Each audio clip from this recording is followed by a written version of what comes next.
नमस्कार, स्वागत है आपका। इंडिया टीवी देख रहे हैं आप। आपके साथ मैं हूं प्राची पारशर। आज मुकाबला में बहस सियासी नहीं सामाजिक होगी। सवाल सियासतदानों के साथ साथ समाज से होगा। चर्चा एक ऐसी घटना पर होगी जिसने हर किसी को झकझोर कर रख दिया। धर्म की नगरी में अधर्म की एक ऐसी तस्वीर सामने आई है जिसे देखने वाला हर शख्स सकते में है और आहत है। सतना की रहने वाली एक 12 साल की मासूम के साथ उज्जैन में पहले रेप होता है, फिर समाज मदद करने की बजाय मुंह फेर लेता है। सवाल यह है कि क्या हम एक ऐसे समाज में रह रहे हैं जहां इंसान तो हैं लेकिन इंसानियत मर चुकी है, जहां अपना दर्द तो है लेकिन दूसरे की पीड़ा देखने या महसूस करने तक के लिए कोई तैयार नहीं। आखिर हमारे समाज को हो क्या गया है? सिस्टम फेल है और समाज मूक दर्शक बन बैठा है। उज्जैन से आई दिल दहला देने वाली तस्वीरों को जरा देखिए। ये तस्वीरें आपको अंदर तलक झकझोर देंगी। इन तस्वीरों में इस धुंधली सी तस्वीर को देखिए जिसमें अमानवीयता बिल्कुल साफ साफ नजर आएगी। एक मासूम जिसके बदन पर कपड़ों के बस चंद टुकड़े बचे हैं। खून से लथपथ शरीर ही नहीं, कदमों के हर निशान लाल स्याह रंग की छाप छोड़ते जा रहे थे। इस हालत में भी मासूम 2.5 घंटे लगातार बिना रुके 8 किलोमीटर तक चलती रही, सिर्फ इस उम्मीद में कि शायद कोई उसके हाल को देखकर उसकी मदद करेगा, उसकी उखड़ने के कगार पर खड़ी सांसों को सहारा देगा। लेकिन वो गलत थी। दरिंदों के बीच से तो वो निकल आई थी, लेकिन जहां वो मदद की आस लिए लड़खड़ाती कदमों से भटक रही थी, वहां भी उसके साथ हैवान ही मिले। कुछ ने मुंह फेर लिया, कुछ ने दरवाजा बंद कर लिया। जो सामने भी आया उसने हाथ हिलाकर दुत्कारा और भगा दिया। दरिंदगी के बाद भी मासूम की हिम्मत बाकी थी, लेकिन लोगों ने कैसे अपनी हरकतों से उसका हौसला छीन लिया, तस्वीरें बता रही हैं। लड़खड़ाते कदम 8 किलोमीटर तक आस में चलते रहे। वो थक गए, आंखें सूजी हुई थीं, अंधेरे ने पैरों को घेर लिया था। सब कुछ खत्म सा था, लेकिन कहते हैं ना, दुनिया मुंह मोड़ ले तो ऊपर वाला किसी ना किसी के रूप में मदद भेज ही देता है। कुछ ऐसा ही हुआ। एक शख्स ने मासूम की मदद की, उसे अपने पास बुलाया, उसके बदन को अपने कपड़ों से ढका और फिर उसके बाद पुलिस को सूचना दी। पुलिस मौके पर पहुंची, बच्ची को अस्पताल पहुंचाया गया। फिलहाल बच्ची की हालत स्थिर बताई जा रही है। हालांकि खून काफी बह चुका था, ऑपरेशन करना पड़ा, लेकिन अभी राहत की बात यह है कि बच्ची अभी खतरे से बाहर है। सवाल यह है कि महाकाल की नगरी में क्या सो चुकी थी पुलिस? सवाल यह भी है कि महाकाल की नगरी में क्या मर चुकी थी इंसानियत? आज इन तमाम सवालों के जवाब तलाशेंगे, लेकिन उससे पहले आप सुनिए गृह मंत्री नरोत्तम मिश्रा ने क्या कुछ कहा। उसका स्थिर है, ठीक है, पूरे इलाज की चिंता की जा रही है, इलाज चल भी रहा है। उज्जैन की प्रतीत नहीं हो रही है वो बच्ची बाहर की प्रतीत हो रही है, क्योंकि वो ठीक तरह से बता नहीं पा रही है अभी, इसलिए काउंसलर लगाए गए हैं, चाइल्ड स्पेशलिस्ट लगाए गए हैं कि वो ठीक तरह से जवाब दे दे। बाकी आप कांग्रेस से सर्टिफिकेट की जरूरत होगी क्या आपको? इसी पर करेंगे बात। मेरे साथ खास मेहमान इस वक्त जुड़ गए हैं। मेरे साथ राहुल शर्मा भी जुड़ेंगे, जो कि चश्मदीद हैं, जिन्होंने सबसे पहले बच्ची को देखा और बच्ची को पुलिस तक पहुंचाया, सबसे पहले मदद मुहैया कराई। डॉक्टर विक्रम सिंह, पूर्व डीजीपी यूपी, मेरे साथ हैं। इसके साथ ही साथ अंबर जैदी, विमेन एक्टिविस्ट, और योगिता भयाना, विमेन एक्टिविस्ट, भी मेरे साथ हैं। मैं विक्रम सिंह जी आज आपसे शुरुआत करना चाह रही हूं, क्योंकि जितनी भी तस्वीरें मैं देख रही हूं, मैं विक्रम जी आपके पास लौटूंगी। मैं पहले राहुल शर्मा जी के पास जा रही हूं, हमारे साथ वो कनेक्ट कर चुके हैं, चश्मदीद हैं, उन्होंने ही बच्ची को सबसे पहले मदद पहुंचाई है। राहुल शर्मा जी, सबसे पहले मैं आपको बहुत बहुत धन्यवाद कहना चाहूंगी मेरी तरफ से और आपको देखने वाली हमारी देश की करोड़ों लड़कियों की तरफ से। इंसानियत जब मर रही थी तो आपके एक कदम ने उस इंसानियत को भी जीवित रखा और बच्ची को शायद मरने से बचा लिया। सही वक्त पर उसे अस्पताल आपकी एक कोशिश ने पहुंचाया। राहुल जी, आपने क्या देखा? तस्वीरें बहुत डराने वाली, बहुत भयावह हैं, लेकिन जब पहली नजर आपकी बच्ची पर पड़ी तो आपने क्या महसूस किया? आपने क्या देखा? दर्शकों को बताइए।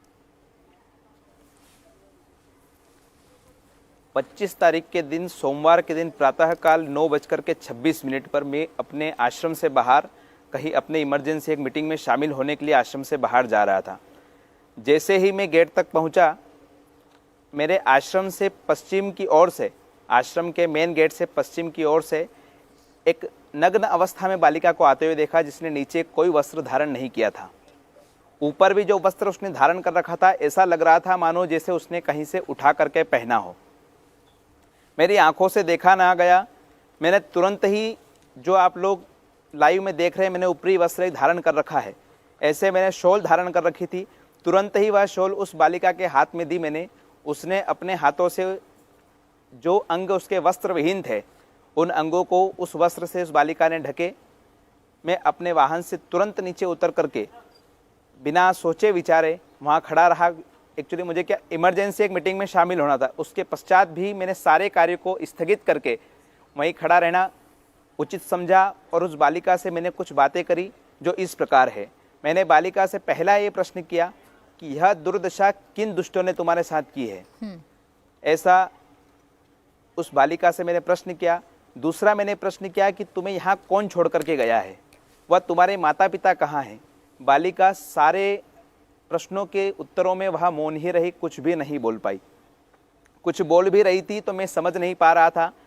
फिर उस बालिका से मैंने पूछा कि इस क्षेत्र में तुम कब से हो, तब भी वह मुझे कुछ नहीं बता पाई। मैंने उस बालिका से पूछा, बेटा कुछ खाने की इच्छा है, भूख लग रही है? लेकिन वह बालिका ने मुझे एहसास कराया कि हाँ मुझे भूख लग रही है।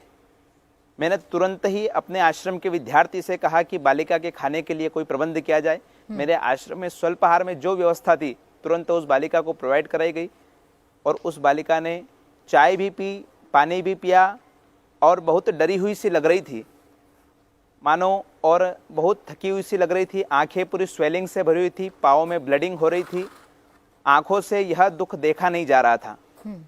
मैंने उस बालिका से कई बार यह जानने की चेष्टा करी कि बेटी तुम्हारे माता पिता का कोई नाम नंबर यदि तुम्हें याद हो तो मुझे बताओ, मैं तुम्हारा संपर्क वहाँ से बनाता हूँ। लेकिन बालिका मुझे इस विषय में कुछ भी नहीं बता पाई। फिर मैंने बालिका को पेन और डायरी दिए, यदि कुछ लिखना जानती हो तो अपने माता पिता का नाम, अपने माता पिता का नंबर और कहाँ से आई हो यह लिख करके मुझे बताओ। वह करने में भी वह असमर्थ थी। मैंने अपने मोबाइल का कीपैड निकाल करके उसके सामने रखा कि यदि मोबाइल नंबर जानती हो तो इस नंबर पर, इस मोबाइल से अपने माता पिता को कॉल करो, मैं आपका संपर्क वहाँ से बनाता हूँ। बालिका इसमें भी असमर्थ थी। हम लोगों ने तुरंत ही ज़्यादा समय न लेते हुए 100 पर कॉल किया। किसी न किसी कारण से 2 बार हमारा कॉल डिस्कनेक्ट किया गया। फिर हमने महाकाल थाने में इस रिपोर्ट को दर्ज करवाई और पुनः 100 पर कॉल किया। 10 से 15 मिनट में गाड़ी हमारे आश्रम के सामने पहुंची, जो कि पुलिस महोदय ने आकर के उस बालिका को अपने हाथों से वाहन में बिठाया। और इस दौरान बालिका को विश्वास के स्वरूप, क्योंकि बालिका बहुत डरी हुई सी लग रही थी, जब 10-20 मिनट मेरे पास बात करते करते उसे मेरा विश्वास हुआ, तब वह बालिका जैसे ही किसी नए व्यक्ति को रास्ते से आता हुआ देखती तो बार बार जो है कि मेरी आड़ में छिपने का वह पूर्णतः प्रयास कर रही थी। ऐसा मानो उसके चेहरे को देखकर लग रहा था जैसे वह बहुत भयभीत हो इंसान से। यह बड़े दुख की बात है कि एक मानव से डर रहा है। बिल्कुल राहुल जी, जो तस्वीर मैं इस वक्त अपने दर्शकों को दिखा रही हूं वो तस्वीरें डराने वाली हैं, क्योंकि ये बच्ची जिस जगह से होकर गुजर रही थी वो रिहायशी इलाके थे, वो कॉलोनी थी, लोग बाहर खड़े हुए थे, ये बच्ची मदद मांग रही थी, लेकिन वो मदद करने की बजाय इस बच्ची को धुतकारते हुए नजर आ रहे थे। ये बच्ची जाती है शख्स के पास और ये हाथ हिलाकर आगे चलने के लिए कह देता है। इस बच्ची की कंडीशन, इस बच्ची को देखकर ना तो दया इस शख्स के मन में आई, ना ही इतना इस शख्स के मन में विचार आया कि ये कम से कम पुलिस को ही फोन कर दे और ये सूचना दे दे कि यहां एक बच्ची है जिसकी अवस्था बहुत खराब है। अगर ऐसा होता तो 8 किलोमीटर ये बच्ची इसी अवस्था में चलती ना रहती, मौत के मुंह में ना जाती। हालांकि फिलहाल इस बच्ची की हालत स्थिर बताई जा रही है। राहुल जी, मैं इसलिए आपसे समझना चाह रही हूं कि बच्ची की कंडीशन कैसी थी। 8 किलोमीटर वो पैदल चली है, 2.5 घंटे का सफर उसने तय किया है, और जब वो मदद मांग रही थी लोगों से तो उसे मदद नहीं मिल रही थी। जब वो आपके पास आई तो कितना मुश्किल रहा आपका उससे बातचीत करना, और किस अवस्था में थी, उस मेंटली फिजिकली वो क्या महसूस कर रही थी उस वक्त? उसने आपको क्या बताने की कोशिश की अपने भाव से? बालिका सर जैसे ही मेरे पास पहुंची, मैं गेट पर था, वह रास्ते से गुजर रही थी। उसने मुझसे किसी प्रकार की कोई मदद नहीं मांगी थी, लेकिन एक मानवता का परिचय देते हुए, एक अपनी बहन बेटी मानते हुए मैं वहाँ खड़ा रहा। और उस बालिका से आप पूछ रहे हैं कि उसकी कंडीशन कैसी थी। बालिका की आंखें स्वेलिंग से पूरी भरी हुई थी और जो है कि पाँव से ब्लीडिंग हो रही थी। अपने दोनों पाँव पर वह खड़ी भी नहीं हो पा रही थी, बार बार लड़खड़ा रही थी, गिरने का प्रयास कर रही थी और मुझे बार बार कहीं जाने के लिए कह रही थी। बोले मुझे कहीं जाना है ऐसा कर रही थी। मैं उससे बार बार पूछता रहा, बेटा तुम्हें कहाँ जाना है, जहाँ जाना है मैं तुम्हारी लाइन जोड़ दूंगा, अपने माता पिता का नाम नंबर बताओ, लेकिन वह मुझे कुछ भी नहीं बता पाई। वह बहुत परेशान सी लग रही थी, बार बार अपने सिर को हाथ लगा रही थी। इतना मैंने अपनी आंखों से देखा है। क्या चोट भी लगी हुई थी उसके शरीर पर? बच्ची जब आपके पास आई तो जैसा आपने जिक्र किया कि उसको लगातार ब्लीडिंग हो रही थी, वो अपने पैरों पर खड़ी नहीं हो पा रही थी। क्या कोई शरीर पर चोट के निशान भी थे? वो कुछ आपसे इजहार कर पा रही थी कि उसे क्या करना है, क्या नहीं करना? नहीं सर, मैडम, चोट के कोई भी निशान उसके शरीर पर मेरी आंखों के सामने देखने में नहीं आए। ठीक है राहुल जी, जिस इलाके में आप रहते हैं और जिस इलाके से बच्ची आप तक चलकर आई है, क्या आप बता पाएंगे कि वो इलाका है कैसा, और क्या अमूमन पुलिस ऐसे ही गायब रहती है इन इलाकों में? कभी पुलिस नजर नहीं आती? क्योंकि 8 किलोमीटर का सफर इस बच्ची ने तय किया है, किसी की नजर नहीं पड़ी इस पर सिवाय आपके।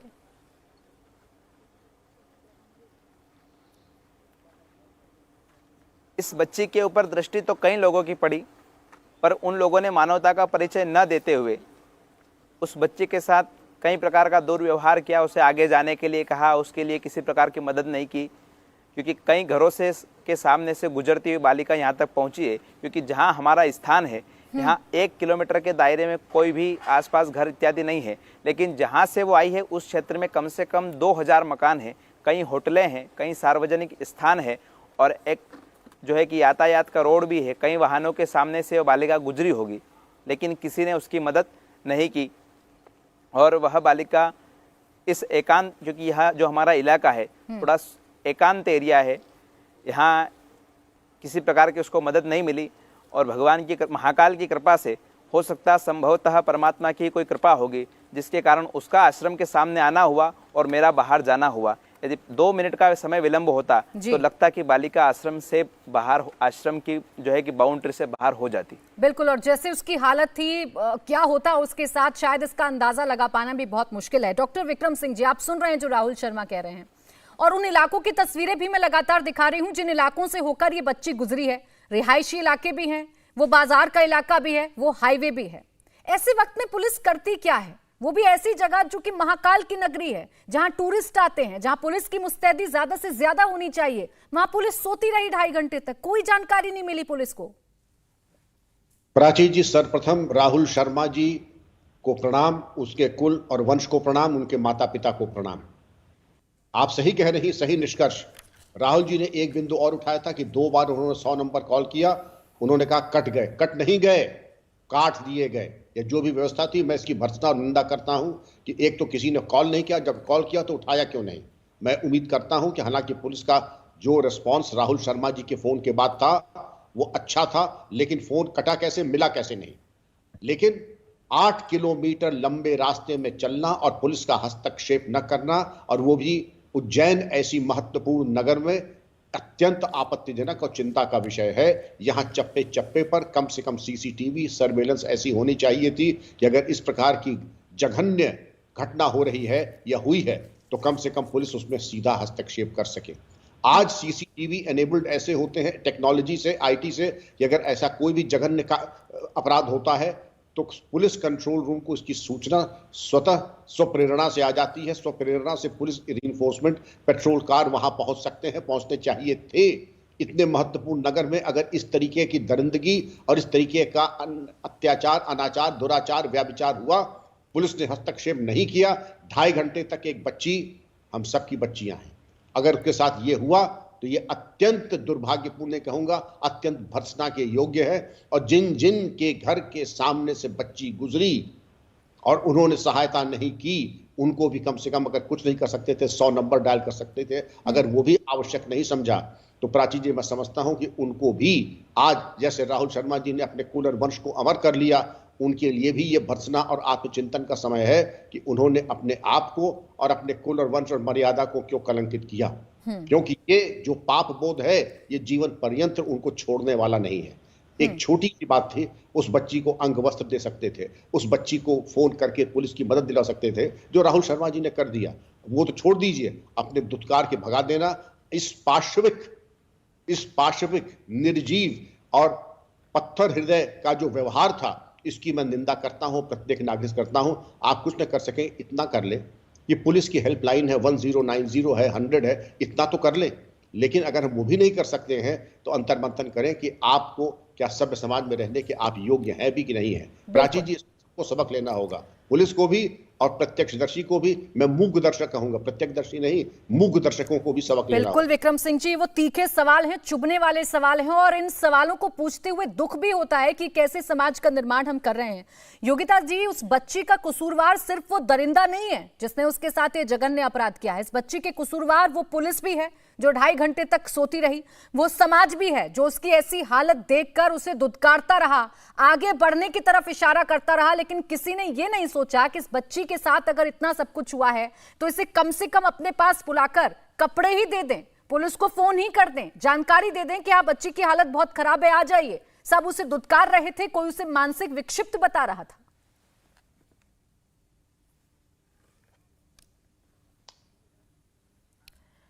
योगिता जी प्लीज अनम्यूट कर लीजिए, आप म्यूट पर हैं। प्राची जी, कल के बाद से मुझे नहीं लगता है सिर्फ मैं, आई थिंक हम सब इतनी पीड़ा में हैं, क्योंकि सबसे ज्यादा हमें जो दुख लगा कि उसकी जो मदद इतनी देर तक नहीं मिली। सबसे पहले तो मैं राहुल जी को शत शत प्रणाम करूंगी, क्योंकि अगर राहुल जी जैसे लोग नहीं होंगे समाज में तो हमें, मतलब हम जो थोड़ा बहुत भी सर उठा पा रहे हैं वो भी नहीं उठा पाएंगे, क्योंकि हमारे समाज का सच तो हमने कल देख ही लिया। और वो निर्भया के समय में भी हमने देखा था कि कितनी देर वो तड़पती रही और कितने लोगों ने इग्नोर किया, और उसके बाद कितनी जन जागृति हुई। आज भी 12 साल बाद भी हम कहाँ खड़े हैं ये आप देख लीजिए। तो राहुल जी जैसे लोगों की बहुत जरूरत है। बहुत बहुत बहुत आभार आपका।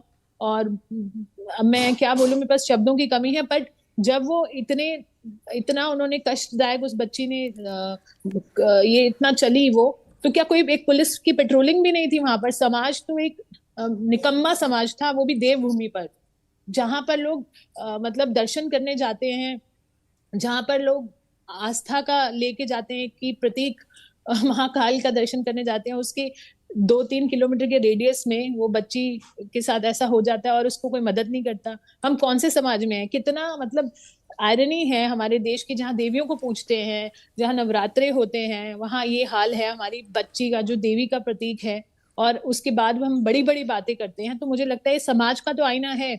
और ये जो लॉ एंड ऑर्डर की प्रॉब्लम है मध्य प्रदेश में, वहां सबसे ज्यादा घटनाएं एनसीआरबी के मुताबिक इसी थाने और इसी के आसपास उज्जैन में हुई हैं। सन 2020 और 21 में के आंकड़ों को अगर आप देखें तो क्या पेट्रोलिंग है, क्या लॉ एंड ऑर्डर है? क्या उन्हें लगता है कि भगवान आके प्रकट होके खुद बच्चियों को बचा लेंगे? नहीं, लॉ एंड ऑर्डर कहाँ है? क्या वो बच्ची ने जब ये 8 किलोमीटर की वॉक की, जो नरोत्तम मिश्रा को मैं सुन रही थी, उन्होंने ये तो फिर अपना पॉलिटिक्स शुरू कर दिया, पर उन्होंने ये नहीं बताया कि उनकी पेट्रोलिंग नहीं थी 8 किलोमीटर में, एक भी पुलिस वाला नहीं था, एक भी चौकी नहीं थी। क्या वो एक वस्त्र भी नहीं दे सकते थे इस बच्ची को, ढक भी नहीं सकते थे? समाज ने तो अपने आप को पूरा दिखा दिया कि हमारा समाज क्या है। पर क्या police patrolling, law and order नाम की कोई चीज है जिसके लिए हम टैक्स देते हैं? क्या वो एग्जिस्ट करती है? तो मुझे बहुत सारे सवाल हैं इस केस के बाद। तो एक आत्मज्ञान की प्राप्ति जैसे होती है ना, वो फिर से एक होता है ना, एक बार आपको हिला दिया है कल से, बहुत डिस्टर्ब। मैं खुद पर्सनली, बहुत सारे लोग मेरे से बातचीत कर चुके हैं, मैं खुद परिवार तो नहीं मिल रहा है, हमारे वॉलंटियर्स भी वहां तक पहुंचने की कोशिश की, और बच्ची स्थिर है और हमारे वॉलंटियर्स अस्पताल के आसपास हैं और हम मदद पूरी पहुंचाना चाहते हैं। बट ये चेहरा समाज का देखकर तो बहुत आश्चर्य हो रहा है, और ये सच्चाई अच्छा है सामने आ गई तो, क्योंकि घर में बच्चियां सबकी हैं, और उस इंसान पे भी मुझे लगता है कार्रवाई होनी चाहिए जिन्होंने उनको अपने घर से ऐसे हटा दिया, जो फोन पे लगातार बात जिसने इंसानियत को एक बार फिर से मार दिया। एक ऐसी सच्चाई है जिसने फिर ये बता दिया कि ऐसे समाज का क्या फायदा जिसमें एक छोटी बच्ची जिसके साथ दरिंदगी की सारी हदों को पार कर दिया गया, कोई उसकी मदद के लिए आगे नहीं आ रहा है, कोई उसका हाथ नहीं थाम रहा है, उसे दुत्कार कर आगे बढ़ा दिया जा रहा है। अंबर जैदी जी, कौन है कसूरवार इस बिटिया का? कौन है कसूरवार इस लाडली का? एक कसूरवार तो वो जिसने सारी हदों को पार कर दिया, जो हैवान बन बैठा, जिसने इस 12 साल की मासूम बच्ची के साथ वो किया जिसे शब्दों में मैं बयान नहीं कर सकती। और एक तरफ वो समाज, वो पुलिस जो इस बच्ची को देखकर भी अनदेखा करती रही, किसी ने मदद का हाथ नहीं बढ़ाया इसके आगे। कैसे सुधरेगी ये हाल? प्राची, बड़े अफसोस की बात है और इस तरह का कोई भी जब भी मुद्दा आता है तो बड़ा दिल दुखता है। और हम जब भी इस तरह की कोई चर्चा करते हैं, लेकिन चर्चा में आगे बढ़ूं उससे पहले मैं राहुल जी को बहुत बहुत धन्यवाद करना चाहती हूँ कि आज भी कहीं ना कहीं जो पुरुष जाति पर महिलाओं का, बच्चियों का विश्वास है, वो आप ही के तरह के जो लोग हैं, जो पुरुष हैं, उनकी वजह से बना रहेगा। और आपने एक बार फिर इस विश्वास को जिंदा रखने की जो एक कोशिश की है, उसके लिए आपको बहुत बहुत साधुवाद, बहुत बहुत धन्यवाद। आगे अब हम बढ़ते हैं इस पूरे वाक्य पर। इस तरह के अक्सर वाक्य होते हैं और हम सब चर्चा करते हैं, लेकिन समाज हमारा जो हर चीज़ के लिए सवाल, हर चीज़ की जिम्मेदारी सिस्टम पे, सरकार पे रखता है, क्या कभी खुद की भी जिम्मेदारी तय करता है? और इस समाज का जो क्रूप और विकृत चेहरा कल हमने देखा है कि वो 8 साढ़े 8 किलोमीटर तक चली, 2.5 घंटे तक लगभग, किसी एक को उस पर दया नहीं आई, तरस नहीं आई। ये इतनी हमें कोशिश किसी ने नहीं की कि हम इस बच्चे को सुने, समझे, पुलिस को कॉल कर लें, बैठा लें, इसको कपड़ा दे दें। वीडियो बनाने वाले लोग थे, उस वीडियो को वायरल करने वाले, लेकिन उसकी कोई मदद करने वाला नहीं था। तो ये समाज का हमारा वो कुरूप दिखाता है। हालांकि हम बहुत मॉडर्न हो गए हैं, हम बहुत बड़ी इकोनॉमी बन गए हैं, हम बहुत एडवांस हो गए हैं, टेक्नोलॉजी बहुत एडवांस हो गई, लेकिन कहीं ना कहीं हम अपनी जो हमारी संस्कृति है, हम उससे कितना दूर हो गए। हमारे पड़ोस में कुछ भी हो जाता है, हम खबर नहीं लेते, अपने ही तक सीमित हो गए। हम सिर्फ अपनी बात करते हैं, अपनी ही सिर्फ फिक्र करते हैं, लेकिन हमारे पड़ोस में हमारी बुजुर्गों को, बच्चियों को किस हाल में क्या फेस करना पड़ा है, इसकी हमें कोई चिंता नहीं। सब सारी जिम्मेदारी सरकार की है, पुलिस की है। पुलिस के रिस्पांस सिस्टम पे जरूर सवाल उठता है, उनकी पेट्रोलिंग पे, हर चीज पे, लेकिन आज सवाल समाज से सबसे ज्यादा है, क्योंकि सबसे ज्यादा समाज ने निराश किया है, क्योंकि वो इतनी देर तक भटकती रही। अगर वो ना भटकती तो सारा दोष हम पुलिस पे तो लगाते हैं, जिम्मेदारी है, लेकिन समाज की सबसे ज्यादा जिम्मेदारी आती है, क्योंकि हम सबसे मिलकर ये देश समाज बनता है। और अगर समाज इस तरह का निकम्मा है तो क्या ही कहाँ जाएंगी बेटियां? मोमबत्तियां सब निकाल लेते हैं, धरने सब दे देते हैं, आंदोलन सब कर लेते हैं, लेकिन उससे पहले जब इस समाज की जरूरत पड़ती है तो ये समाज एकदम गायब होता है। ऐसे ऐसे करके कह देते हैं आगे बढ़ो। बिल्कुल, वाकई में जब मदद का हाथ चाहिए तब ये समाज मदद का हाथ बढ़ाता नहीं है, अंबर जैदी जी। और बिल्कुल ठीक कहा आपने कि मार्च करना बहुत आसान है, कैंडल लेकर निकलना बहुत आसान है, लेकिन जब वाकई में बेटी को आपकी जरूरत है, आपको उसका सहारा बनना चाहिए था, क्यों सोता रह गया समाज और क्यों बेसुध रही पुलिस? ये वो तमाम सवाल हैं जो जैन की इस घटना के बाद खड़े होते हैं। हमारे साथ पूर्व आईपीएस किरण बेदी जी भी जुड़ गई हैं, बाकी मेहमान भी लगातार मेरे साथ बने हुए हैं। किरण बेदी जी, कौन कसूरवार है इस बच्चे का? वो दरिंदे जिन्होंने दरिंदगी की सारी हदें पार की, वो सिस्टम जो शायद लापरवाह ना होता, जो शायद सोया हुआ ना होता तो बच्ची को मदद मिल पाती, या वो समाज जिसने देखकर भी आंखें बंद कर ली, मुंह फेर लिया? इसका कसूरवार तो हम सब हैं, सभी जो जो वहां के रेजिडेंट थे, जिन्होंने देखा, और समाज के लोग, ये सारा समाज जिम्मेवार है। हम सब कलेक्टिवली हमने कैसा समाज बना चुके। हम आज वो सफर कर रहे हैं जो हमने बोया। हमने अच्छा समाज नहीं बोया, हमने समाज अच्छा नहीं बोया, मूल्यवान नहीं बोया, मदद करने वाला नहीं बोया। और ये कहाँ, ये जो सोइंग होती है, ये सोइंग कहाँ होती है? बोना कब शुरू होता है?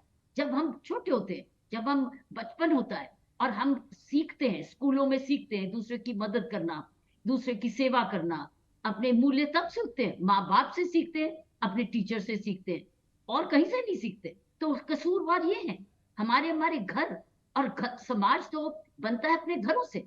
तो जहाँ ये हर घर आज जिम्मेवार है और आज भुगत रहा है। हम सोचते हैं हमारे पर नहीं होगा, लेकिन सवाल उठता है मालूम नहीं ये चीज किस पर आ जाए। तो मैं समझती हूँ एक और समाज, एक तो घर समाज, एक सारा सड़क समाज। सड़क भी तो समाज है ना, और ये है जिम्मेवार। मैं समझती हूँ ये हमारा, we are collectively a failure. हम कलेक्टिवली फेल हो रहे हैं as a society.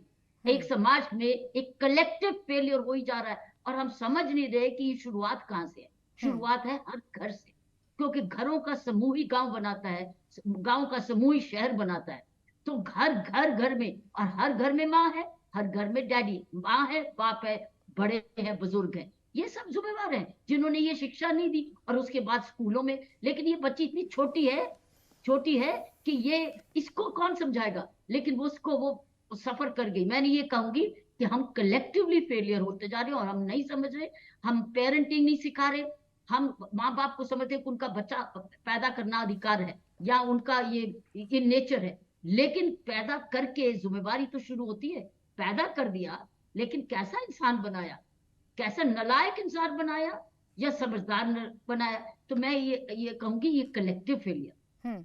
Kiran Bedi जी, आज सवाल पुलिस पर भी खड़े होंगे। सवाल इसलिए खड़े होंगे कि ये बच्ची 2.5 घंटे महाकाल की नगरी में घूम रही थी। वो महाकाल की नगरी जहां कितनी बड़ी संख्या में देश विदेश से टूरिस्ट आते हैं, महाकाल के दर्शन करने के लिए श्रद्धालु आते हैं। क्या पुलिस व्यवस्था इतनी लचर है कि शहर में 2.5 घंटे क्या हो रहा है ये पुलिस को कानो कान खबर नहीं हो पाती है? जब तक कोई सूचना ना दे, कप्तान को पता नहीं चलेगा, पुलिस स्टेशन को सूचना नहीं मिलेगी, बच्ची को मदद नहीं पहुंच पाएगी। देखो, पुलिस पर दोष देना इमीडिएटली होता है कि अगर वहां पुलिस कंट्रोल रूम वैन होती और वहां पर पुलिस कांस्टेबल की पेट्रोलिंग होती और वो भी अनदेखा होता, क्योंकि चप्पे चप्पे पर पुलिस नहीं होती है। चप्पी इसीलिए मोबाइल पुलिस होती है ताकि आप ज्यादा एरिया कवर कर ले। मैं पुलिस को दोषी करती सब तब थी अगर यहाँ पर मुझे कैमरे में ये दिखा दो कि ये पुलिस वाला भी था, उसने कुछ नहीं किया, और पुलिस वैन खड़ी थी, इसने भी कुछ नहीं किया। हम चप्पे चप्पे पर पुलिस का सिस्टम नहीं है। हम पुलिस स्टेट नहीं है, हम पुलिस स्टेट नहीं है, हम रिस्पॉन्सिव स्टेट है। लेकिन मैं कहूंगी पुलिस का फेलियर अब यहां पर आएगा जहां पर अगर वो थी और उसने अनदेखा करा। लेकिन अगर आप कहें कि चप्पे चप्पे पर पुलिस हो, तो फिर चप्पे चप्पे का पुलिस का बजट का कम से कम नहीं 10 गुना होना होगा, क्योंकि 10 गुना भर्ती होनी होगी। सड़कों सड़कों पर बीट सिस्टम होने होंगे, सड़कों सड़कों पर अलग अलग पीसीआर वैन होगी। तो जब हमारे पास सड़क पे उस वक्त पुलिस वैन नहीं है या हमारा पुलिस ऑफिसर ने अनदेखा करा, तब हम नहीं छोड़ेंगे। लेकिन अगर आप मुझे ये बता रहे हो तो उस जगह पर कोई पुलिस वाला नहीं था और वहां पर समाज का ही कमज, अगर पुलिस वाला नहीं था तो 100% समाज का फेलियर है। जिसने भी देखा सड़क पे, जिसने भी देखा, कैमरा बता देगा। कैमरा सड़कों पे अगर लगे हुए तो कैमरा बता देगा किसने देखा और किसने रिस्पॉन्ड नहीं किया। हाँ, लेकिन क्या ये हमारे तंत्र का, क्या ये हमारे शासन प्रशासन का फेलियर नहीं है? किरण बेदी जी, मैं फिर आपसे पूछूंगी, मान लिया वहां पर पुलिस मौजूद नहीं थी, लेकिन एक शहर में क्या हो रहा है? एक शहर में 8 किलोमीटर एक बच्ची, वो सिर्फ रिहायशी इलाकों से नहीं, वो सड़कों से गुजरी, वो मार्केट से गुजरी, वो होटल्स के बाहर से गुजरी, वो मंदिरों के बाहर से गुजरी, लेकिन किसी ने उसकी मदद नहीं की। और पुलिस को क्यों जानकारी नहीं हो पाती? क्या पुलिस का काम सिर्फ इतना है कि अपराध हो गया, अपराधी को हम पकड़ लेंगे, और कोई पुलिस की जिम्मेदारी नहीं है, खासकर महाकाल की नगरी में? प्राची, बहुत अगर आप उसका नाम, आपका नाम प्राची है, प्राची, मैं ये कहूंगी कि मैं पुलिस की जिम्मेवारी और प्रशासन की जिम्मेवारी तब दूंगी अगर वो उन्होंने अनदेखा किया। लेकिन अगर वो नहीं है वहां पर, आप हर जगह नहीं है, हमारी देश बहुत बड़ा है और हमारी 24/7 पुलिसिंग नहीं है, हमारी ऑलमोस्ट 8 आवर्स पुलिसिंग है, उसमें भी हमारी पुलिस ऑफिसर को शिफ्ट सिस्टम नहीं है। तो आप चप्पे चप्पे पर नहीं है, इसलिए अगर प्रशासन पे देना चाहते कसूर तो दे दे, लेकिन आप हटाओ मत। आप घर घर की जिम्मेवारी लगाओ, नेबरहुड की जिम्मेवारी लगाओ, जो सड़क पे चलता है उसकी जिम्मेवारी लगाओ, एक नागरिकता की जिम्मेवारी लगाओ। जब तक आप नागरिकता पर प्रश्न चिन्ह नहीं करेंगे और नागरिक कौन होते हैं? वही जो माँ बाप ने पैदा किए, वो जो स्कूलों ने पैदा किए। आप नागरिकता की बात करो। It's a failure of citizenship, it's a failure of citizenship responsibilities. मैं ये कहूंगी यहाँ फेलियर है। पुलिस का फेलियर आप मैं कहूंगी अगर मैं जो दिखा दो वहां पुलिस थी और पुलिस ने जिम्मेवारी नहीं ली। ठीक है, शुक्रिया आपका। ठीक है ma'am, larger law and order अलग बात होती है कि लार्जर बदमाशों को पकड़ना, बदमाशों के ऊपर करना, वो अलग बात है। ये इस वक्त वो सिचुएशन नहीं है, इस वक्त अनदेखी की बात है, फेलियर ऑफ सिटीजनशिप की बात है। ठीक है, बहुत शुक्रिया आपका किरण बेदी जी, हमारे साथ जुड़ने के लिए, हमें समय देने के लिए। तो देखिए, सवाल अभी भी है इस घटना को लेकर के, इस घटना ने कितनों की पोल खुली है, उस समाज की भी जिसका दोहरा चरित्र है, जो बच्चियों के लिए कैंडल लेकर तो निकल जाता है, लेकिन जब वाकई में मदद देने की बात हो तो हाथ नहीं बढ़ाता। उस सिस्टम की जो बड़े बड़े वादे तो करता है महिलाओं की सुरक्षा के, लेकिन जब वक्त आता है तो वो सुरक्षा मुहैया नहीं कर पाता, और वो दरिंदे अभी तक जिंदा हैं, ये सबसे बड़ा सवाल है। डॉक्टर विक्रम सिंह जी, जो सवाल मैं समझना चाह रही हूं वो ये कि पुलिस की जिम्मेदारी है क्या? पुलिस अगर है तो क्या मैं अपने आप को सुरक्षित ना महसूस करूं? क्या हर वक्त मेरे अंदर ये डर रहना चाहिए कि मैं अकेली हूं, मुझे खुद अपनी सुरक्षा करनी है, मैं अगर बाहर निकली हूं तो पुलिस नहीं आएगी मेरी मदद करने के लिए? क्योंकि हर गली हर मोहल्ले में पुलिस नहीं हो सकती है, उसकी पेट्रोलिंग नहीं हो सकती है। क्या सिर्फ इतनी भर जिम्मेदारी है पुलिस की कि आइए घटना हो गई, आप अपराधी को पकड़ लीजिए बस? नहीं प्राची जी, किरण बेदी जी माननीय सम्मानीय मेरी वरिष्ठ हैं, अनुभवी अधिकारी रही हैं, लेकिन पुलिस हर जगह नहीं रह सकती है, मैं इससे सहमत हूं। लेकिन पुलिस की पहुंच हर जगह होनी चाहिए। एरिया डोमिनेशन पुलिस का होना चाहिए, उसका नेटवर्क ऐसा होना चाहिए, सूचना तंत्र ऐसा होना चाहिए, सीसीटीवी नेटवर्क ऐसा होना चाहिए कि चप्पे चप्पे की मौजूदगी और आपराधिक गतिविधियों की उसके ऊपर पकड़ होनी चाहिए। ये जो चीज मैं कर चुका हूं प्राची, ऐसा नहीं कि मैं हवा में बता रहा हूं। और अगर कोई महिला ये समझे कि वो अकेले निकल रही है, असहाय है, असुरक्षित है, तो वो पुलिस के ऊपर एक बहुत बड़ा प्रश्न चिन्ह है, वहां की पुलिसिंग के ऊपर प्रश्न चिन्ह है। बेहतर होगा, मेरा परामर्श होगा, 8 किलोमीटर कोई छोटा मोटा क्षेत्र नहीं होता है, वहां पर किसी तरह की कोई पुलिस प्रेजेंस का ना होना चिंता का विषय है। वहां पर किसी तरीके की पुलिस का हस्तक्षेप का ना होना अत्यंत आपत्तिजनक। और वहां पे क्या हो रहा है और हमें कुछ जानकारी नहीं है, ये उससे भी ज्यादा आपत्तिजनक है। मैं चाहूंगा कि पुलिस को अपग्रेड करें। टेक्नोलॉजी हमें ये शक्ति और सामर्थ्य दोनों देती है कि हम हस्तक्षेप समय से कर सकें। हम इस तरीके से हाथ में हाथ धरे बैठे न रहें कि जब तक कोई सूचना ना आए तब तक हम हस्तक्षेप न करें। प्राची, मैं एक और सवाल विक्रम जी आपसे जानना चाह रही हूँ, फिर बाकी दो खास मेहमानों के पास में जाऊंगी। ऐसा क्या है जो यहाँ पर लोग खड़े हैं वो मदद नहीं कर पा रहे, इस बच्ची की मदद का हाथ नहीं बढ़ा पा रहे? क्या ये इस बात का भी डर है कि हम पुलिस को सूचना देंगे तो ऐसा ना हो हम फंस जाएं? क्या हमारा जिस तरीके का तंत्र बना हुआ है, सिस्टम बना हुआ है, ये उसका भी खौफ है कि लोग आगे नहीं आ पाते, मदद नहीं कर पाते जब मदद की जरूरत हो वाकई में किसी को? प्राची जी, आपने बड़ा महत्वपूर्ण प्रासंगिक प्रश्न किया है। सबसे बड़ा भय यही है कि पुलिस एफआईआर और थाने चौकी अदालत पे के चक्कर में कौन पड़े। हर आदमी चाहता है कि हम मदद करें, लेकिन जो पुलिस और थाने का भय होता है वो आदमी को रोक लेता है, व्यक्ति को रोक लेता है कि हम हस्तक्षेप करेंगे तो बच्ची का तो कुछ न होगा, हमारे ही ऊपर सारे प्रश्न लगने लगेंगे। तो इसलिए मैं समझता हूं कि कुछ इसमें सुधार की जरूरत है, पुलिस की छवि की भी, कि अगर आप कुछ करते हैं तो आपका कोई किसी तरह की परेशानी नहीं होगी, आपको अलंकृत किया जाएगा। अगर अच्छा काम करेंगे, निर्भीक होकर के पुलिस की मदद करें और सूचना दें। योगिता जी, कब तक महिलाएं सिर्फ नारों में जिंदा रहेंगी? कब तक महिला सुरक्षा की बात राजनीतिक बयानबाजों में जिंदा रहेगी? क्योंकि अभी मामला मध्य प्रदेश का है तो विपक्ष हमलावर होगा, मामला किसी और राज्य का होगा तो भारतीय जनता पार्टी हमलावर हो जाएगी। लेकिन इन सबके बीच में पिसती तो बेटियां हैं। बेटियों की सुरक्षा के लिए अगर वास्तव में कदम उठाए जाते तो कोई दरिंदा ये हिमाकत ना कर पाता कि एक 12 साल की मासूम बच्ची के साथ हैवानियत करे और वो बच्ची को सड़क पर छोड़कर बड़ी आसानी से फरार हो जाए। देखिए, ये तो जब तक देश की बच्चियों को देश की बच्चियां नहीं माना जाएगा, राज्यों की बच्चियां बना देंगे या राज्य की महिलाएं हैं, तब तक ये चलता रहेगा। और ये ब्लेम गेम जब भी सुनो हर पॉलिटिशियन को, चाहे वो कोई कांग्रेस का नेता हो, जो भाजपा का नेता हो, इनको बस उस पर राजनीति करनी है। उनको 12 साल की बच्ची का दर्द नहीं दिखाई दे रहा, ये नहीं दिखाई दे रहा कि कौन से दरिंदे हैं, और उनको जल्द से जल्द फांसी। आप बताइए, निर्भया के बाद कौन सी फांसी हुई है? ये ऑर्डिनेंस आ गया, लॉ आ गया, बट एग्जीक्यूशन कहाँ है? कौन से किस में आपने फांसी दे दी और एग्जीक्यूट भी कर दी? निर्भया में भी जब फांसी हुई तो कोविड का समय था, तो वो क्लियर कट मैसेज नहीं पहुंच पाया जो पहुंचना चाहिए था। आप नारों में बहुत अच्छे से बेटियों को बचा लेंगे, बेटियों को पढ़ा लेंगे, बट एक्चुअल में तो बेटियां ना बच रही हैं ना पढ़ रही हैं। पढ़ना तो दूर की बात है, खैर पढ़ाई तो एक दूसरा ही सब्जेक्ट है, बट जब बच ही नहीं पा रही हैं तो आप पढ़ाएंगे क्या?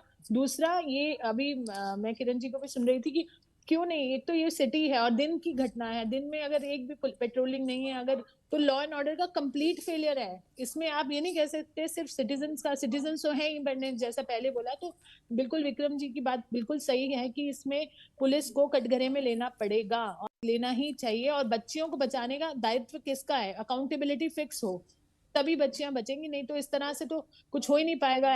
ऐसे तो चलता ही रह रहा है और रोज की घटनाएं आ रही हैं। तो क्या प्रिवेंटिव प्लान है सरकारों का? क्या उन्होंने कुछ सोचा है कि कैसे बचाएं बच्चियों को? बेटियों को पढ़ाओ, बेटियों को बचाओ। बेटियों को बचाओ कैसे? How can you tell us how? ये तो पूछे उनसे कोई, आप बचाओगे कैसे बेटियों को? तो ये बात सोचने वाली है ना। बिल्कुल अंबर जैदी जी, देखिए ये जो सवाल है जो अभी योगिता जी ने उठाया, ये सवाल मुझे लगता है देश की हर बेटी के मन में उठता है जब ऐसी घटनाएं सामने आती हैं कि हमें आप राजनीतिक मुद्दा बना देते हैं, वोट लेने का जरिया बना देते हैं, लेकिन जब वास्तव में कुछ करने का वक्त आता है तो हमारे हाथ में कुछ नहीं होता। फिर वही इनसिक्योरिटी, फिर वही असुरक्षा का भाव और फिर कोई 12 साल की बच्ची ऐसे ही सड़क पर घूमती हुई नजर आएगी। ये कैसे सुधरेंगे हालात? देखिए, जब तक महिलाओं की सुरक्षा का मुद्दा राजनीति का हिस्सा बना रहेगा, तब तक स्थिति यही रहेगी। जैसा कि आपने भी बोला, योगिता जी भी बोल रही हैं कि एक स्टेट की बेटी होती है तो दूसरी पार्टी सवाल उठा देती है, दूसरे की होती है तो तीसरी पार्टी उठा देती है। जब तक महिलाओं की सुरक्षा पर, महिलाओं के मुद्दे पर राजनीति हम होते देखते रहेंगे और हम भी उसका हिस्सा बने रहेंगे, तब तक स्थिति बदलने वाली नहीं है। राजनीति या फिर हम सिर्फ समाज की या पुलिस की नहीं, बल्कि मुझे लगता है कानूनी बदलाव भी बहुत ज़रूरी है, जिसकी वजह से ये पूरा तंत्र, ये पूरा समाज तैयार हुआ है। हमारे जो पूरा लीगल सिस्टम है वो इतना ज़्यादा स्लो है, जुडिशियल प्रोसेस इतना स्लो है, जजेस की कमी है, नंबर ऑफ पुलिस कम है, समाज में कानून के प्रति जो भय है वो बिल्कुल नहीं है, क्योंकि पेंडेंसी और जो पूरा इतना लंबा लॉन्ग प्रोसेस है उसकी वजह से कहीं ना कहीं जो छूट जाने की एक बात है कि हम कहीं ना कहीं बच जाएंगे, जिसकी वजह से भी इस तरह के अपराध बढ़ते हैं। तो मुझे लगता है सामाजिक हम बहुत ज़्यादा जागरूकता करते हैं, सामाजिक कार्य बहुत करते हैं, लेकिन हमें ज़रूरी है कि हम जुडिशियल एक्टिविज्म भी करें, उस दिशा में काम करें, ताकि एक बेहतर सिस्टम तैयार हो, कानून का डर हो, सही समय पर इंसाफ मिल सके और एक सही रिस्पॉन्स सिस्टम भी बने, जिसकी वजह से पूरा ओवरऑल जो अभी स्थिति है उसमें बदलाव आ सकता है। और मुझे लगता है वहां से शुरुआत करेंगे तो ज्यादा बेहतर रहेगा। और ये कार्य सिर्फ और सिर्फ सरकार कर सकती है, क्योंकि ये दायित्व और ये जिम्मेदारी सरकार की ही होती है। क्योंकि हम बिल्कुल, देखिए सरकार की जिम्मेदारी है, शासन की जिम्मेदारी है, और ये जिम्मेदारी निभाने में शासन प्रशासन फेल हुआ है उज्जैन में। ये कहने में बिल्कुल गुरेज नहीं है कि ये कानून व्यवस्था का फेलियर है, ये शासन प्रशासन का फेलियर है, ये सरकार का फेलियर है कि 12 साल की बच्ची के साथ हैवानियत की सारी हदें पार की जाती हैं और फिर उसे मदद का हाथ तक नहीं मिल पाता। बहुत शुक्रिया आप सभी खास मेहमानों का हमारे साथ इस चर्चा में जुड़ने के लिए।